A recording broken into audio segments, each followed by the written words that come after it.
Hello जी, अस्सलाम वालेकुम। Welcome to French through Hindi Urdu. उम्मीद है सब खैरियत से होंगे।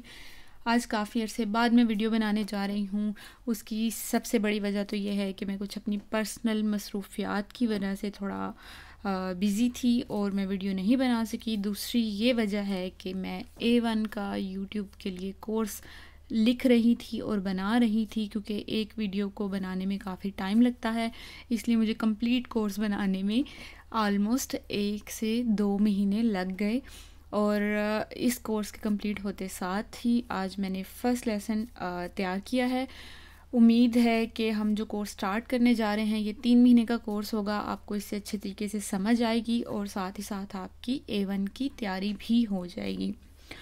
तो A1 की तैयारी से पहले हम लोग ये देखेंगे कि A1 की जो कोर्स होता है इसमें कौन कौन सी चीज़ें ज़रूरी होती हैं।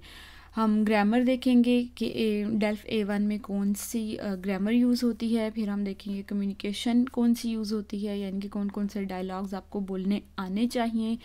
और फिर उसके बाद लेक्सिक यानी कि वोकेबलरी देखेंगे कि कौन सी वोकेबलरी यूज़ होती है।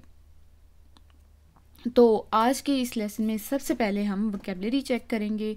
जो वोकेबलरी होती है आपको पता है हर लेवल के हिसाब से वो थोड़ी इम्प्रूव होती रहती है, बढ़ती जाती है, थोड़ी सी अच्छी होती जाती है। अगर आप B1 की कोर्स करेंगे तो उसमें आपकी वोकेबलरी थोड़ी आगे चली जाएगी, इसी तरह ग्रामर भी थोड़ी आगे चली जाएगी और साथ ही साथ आपका कम्युनिकेशन लेवल भी आगे चला जाएगा।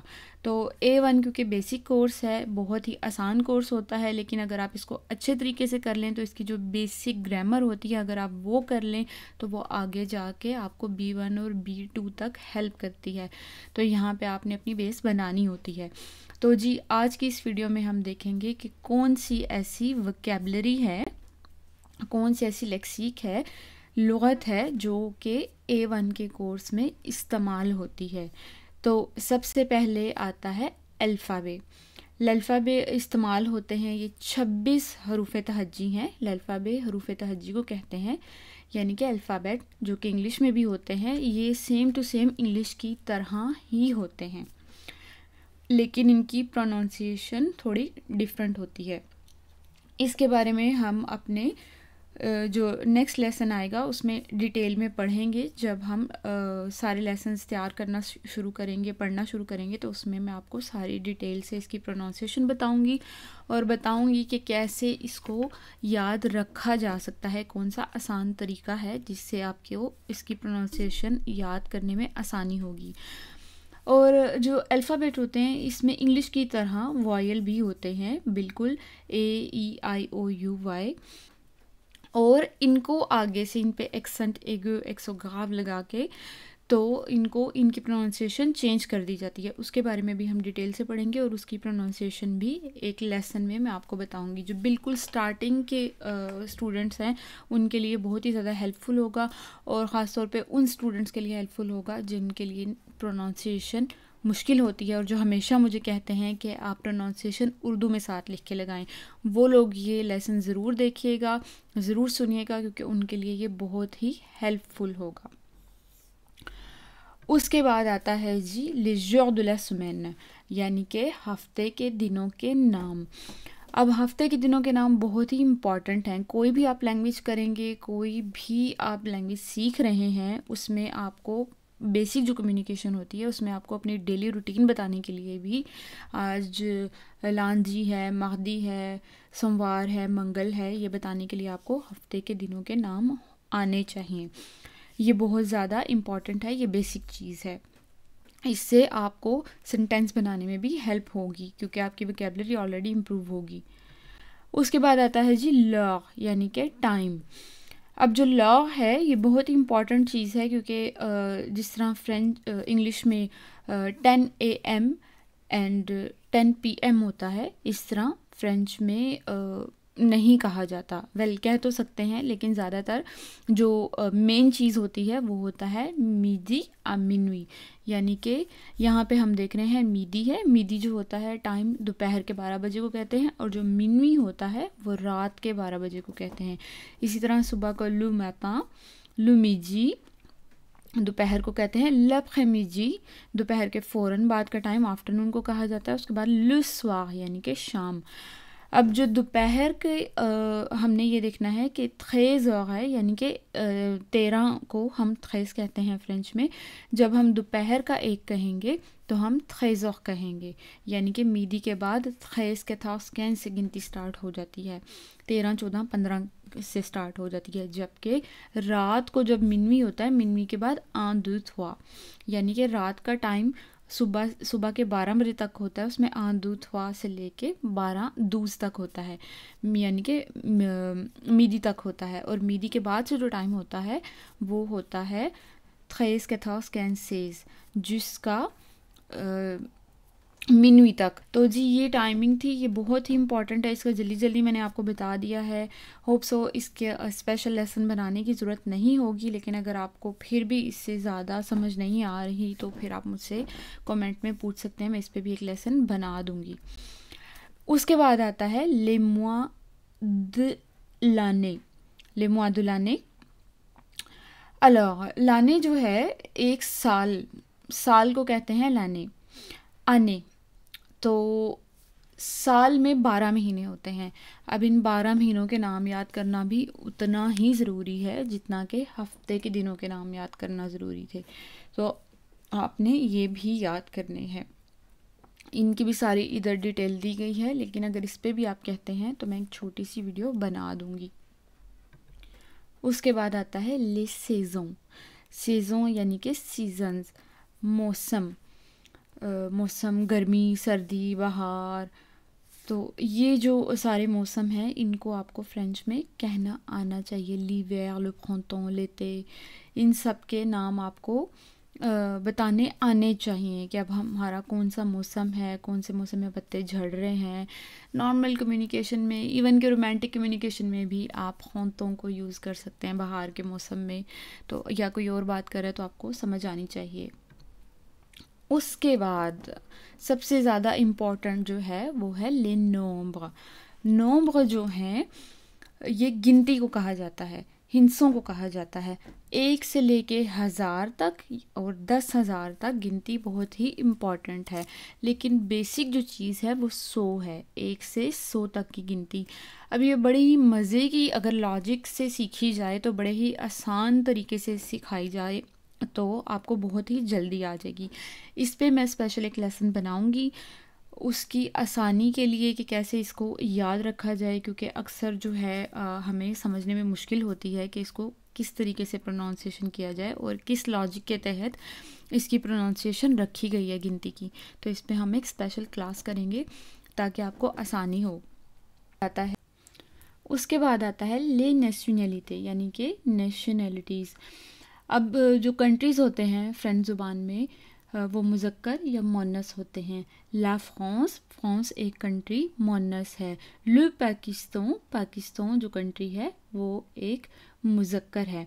अब इसी तरह जब एक लड़का या लड़की का जिक्र किया जा रहा है, उसकी नेशनलिटी का जिक्र किया जा रहा है, एक फ़र्द की नेशनलिटी का जिक्र किया जा रहा है, तो हम उनकी प्रोनाउंसिएशन अलग अलग तरीके से करेंगे। जैसे कि un français, le français, une française, इन फ्रांसेज, इनको लिखा भी अलग तरीके से जा रहा है और पढ़ा भी अलग तरीके से जा रहा है। इस तरह नेशनलिटी जो भी कंट्री की है, ले पाकिस्तानी, कंट्री जिस भी किसी मुल्क की बात की जा रही है उसको उस हिसाब से प्रोनाउंस किया जाता है और इनको मोस्टली ज़ुबानी याद करना पड़ता है, कोई कौन सा मुल्क मुज़क्कर है या मोनस है और किस तरह आगे से इनकी प्रोनाउंसिएशन लड़का और लड़की को लेके की जाएगी।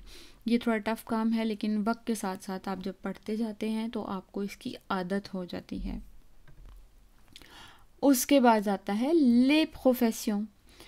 ले प्रोफेशन ये बहुत ही इम्पॉर्टेंट है कि आपको प्रोफेशंस के नाम आने चाहिए। ज़रूरी नहीं कि आपको सारे के सारे प्रोफेशंस के नाम आते हों। पता नहीं कितने प्रोफेशन हैं जिनके बारे में हमें बेसिकली पता भी नहीं होता कि ये प्रोफेशंस चल भी रहे हैं या नहीं। तो अगर आपको किसी प्रोफेशन का नाम नहीं पता या नहीं आता तो इसमें घबराने की ज़रूरत नहीं है। वैसे भी A1 लेवल इतना हाई नहीं है कि आपको बहुत ही मुश्किल काम के प्रोफेशंस के बारे में बताना पड़े। अच्छा जी, तो इसमें है लो फैक्टर। फैक्टर जो है डाकिये को कहते हैं, क्यूजिनियर है जो कुक है उसको कहते हैं। अच्छा जी, उसके बाद आता है एता सिविल। एता सिविल जो है वो ये है कि आपकी सिचुएशन क्या है, यानी कि आपका स्टेटस क्या है, आपका स्टेचू क्या है। आप सेलिबाता हैं, कवारे हैं, शादीशुदा हैं, डाइवोर्स्ड हैं या आप विडो हैं। तो आपने अपने बारे में ये बताना है। जब आप एक फॉर्म फिल करते हैं आपको बेसिकली फॉर्म फिल करना आना चाहिए और जिस पे ये इन्फॉर्मेशन दी जाती है आपको अपनी इंट्रोडक्शन करते हुए ये सब कुछ बताना आना चाहिए। ये दूसरे से पूछते हुए आपको पता होना चाहिए कौन सी वोकैबुलरी यहाँ पे यूज़ करनी है। उसके बाद ले लॉजियर यानी कि हॉबीज़ यानी कि शौक़ की बात की जा रही है यहाँ पे। लॉजियर कहते हैं हॉबीज़ को, अपने जो शौक़ होते हैं उनको। ये जो छोटी छोटी वोकैबुलरी है शौक़ के बारे में, ये सारा कुछ ये अपने इंट्रोडक्शन में नॉर्मली और अपनी सीवी में लिखने के लिए आपके काम आती हैं चीज़ें। जो लोग अपनी सीवी थोड़े अरसे बाद ख़ुद बनाना चाहते हैं वो अपनी वोकैबुलरी यहाँ से इम्प्रूव कर लें और अपनी सीवी वो बाद में ख़ुद बना सकते हैं।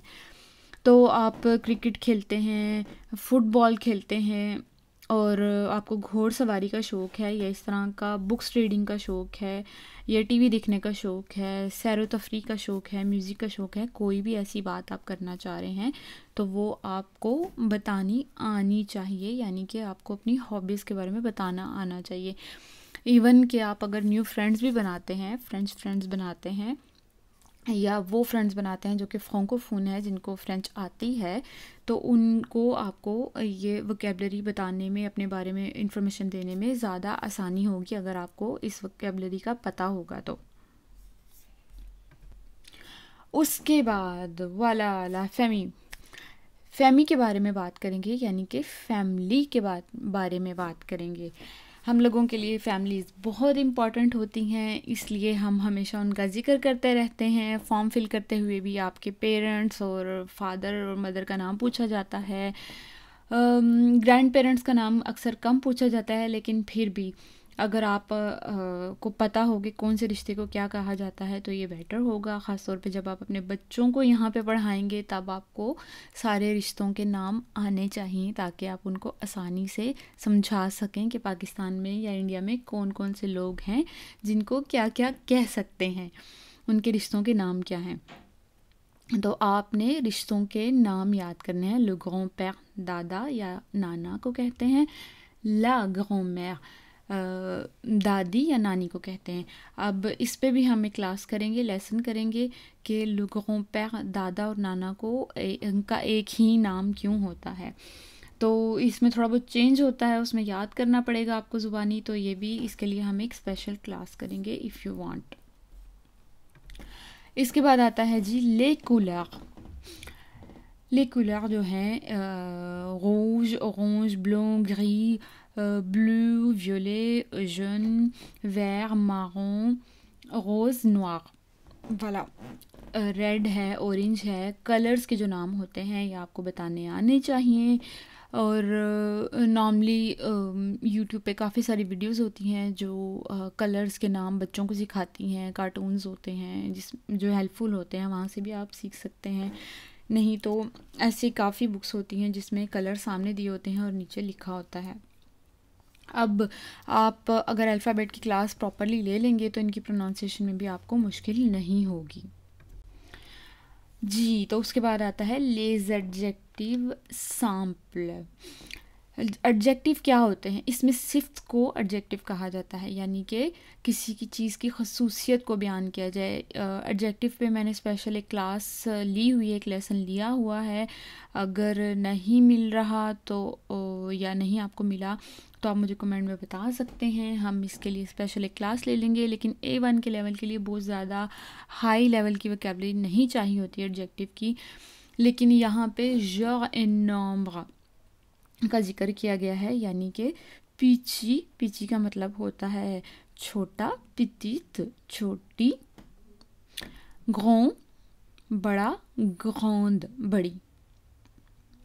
इसी तरह यहाँ पे हम ये है पिची मुज़क्कर है और यहाँ पे पिचित मुअन्नस है, लेकिन यहाँ पे पिची है, पिची को आप ज़्यादा करेंगे तो पिची के आगे सिर्फ एस लग जाएगा, नोम यानी कि उसकी मिकदार बढ़ा देंगे।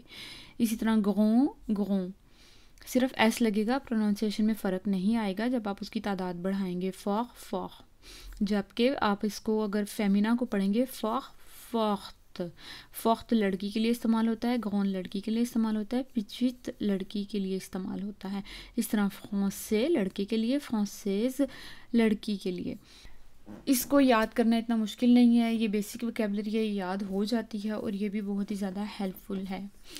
तो उम्मीद है कि आज की जो वोकैबुलरी है ये आपको, काफ़ी लोगों को ऑलरेडी आती होगी। अगर नहीं आती, इसमें कोई चीज़ मिसिंग है तो आप उसको याद कर लीजिए, आपको काफ़ी हेल्प होगी।